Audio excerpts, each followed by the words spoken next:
I was like, I don't want to feel like this. This isn't who I am. This isn't how I should feel. Though I know that there is a feeling that I can have, but I need to generate that feeling in the weirdest way, and I did that through music. And that's kind of how Pop Off came to be. Hi, I'm Arage. I write music, and I am here to talk to you about my life and my music.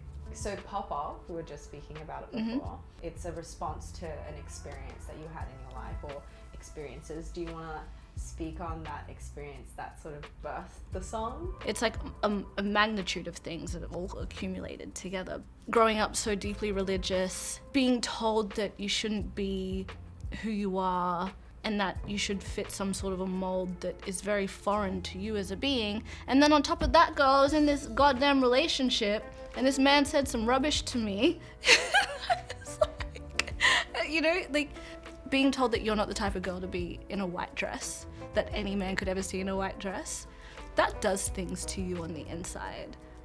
When I was writing Pop Off and the songs that accompany Pop Off on the EP, a lot of them came from a place of wanting to feel the complete opposite of that.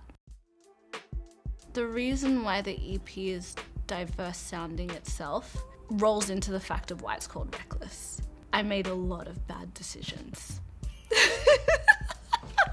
I made a lot of bad decisions during that time, including the people that I chose to work with. That came from not having any sort of guidance. Like, I had no guidance. I was out in this world by myself, barking and roaring and crying and fending for myself and not knowing what the hell I was doing. All I knew is that I had to make music. I was literally working 3 jobs, living by myself. I was renting this like house on top of a acupuncture clinic. And it was just like the most wild time, and I knew that I had to make this music, but the people I was working with were like very talented, but weren't consistent with me. So that's a reason why it sounds so diverse, is because there were many different producers involved. There were things that I had to like take from one person and take to another person to finish, instead of it just being all the way through. And the other reason is because like I'm just crazy and I'm just me and I want to do what I want to do. It's pretty simple. I like that. I respect that. No, I fought for these tracks like tooth and nail. Like I fought.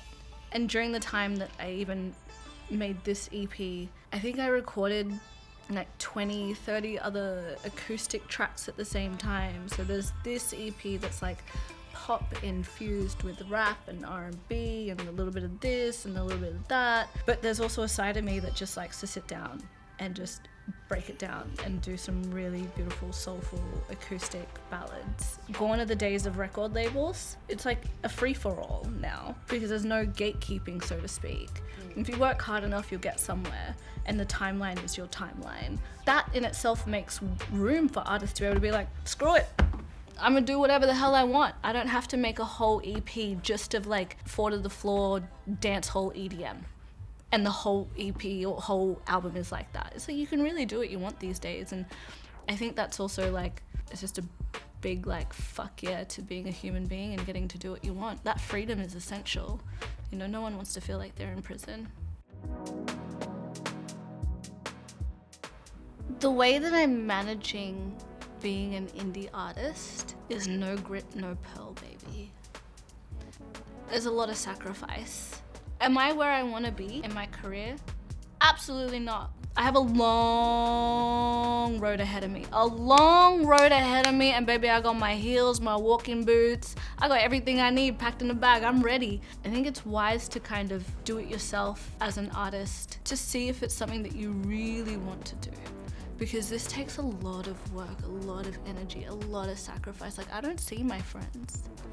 I'm releasing another video clip soon. That's 3 in 1 year. I'm starting to figure out this whole TikTok thing. I'm putting together shows now. Like I'm getting back on this. I'm doing this thing and it's big and it takes a lot of energy, so it's a lot of sacrifice.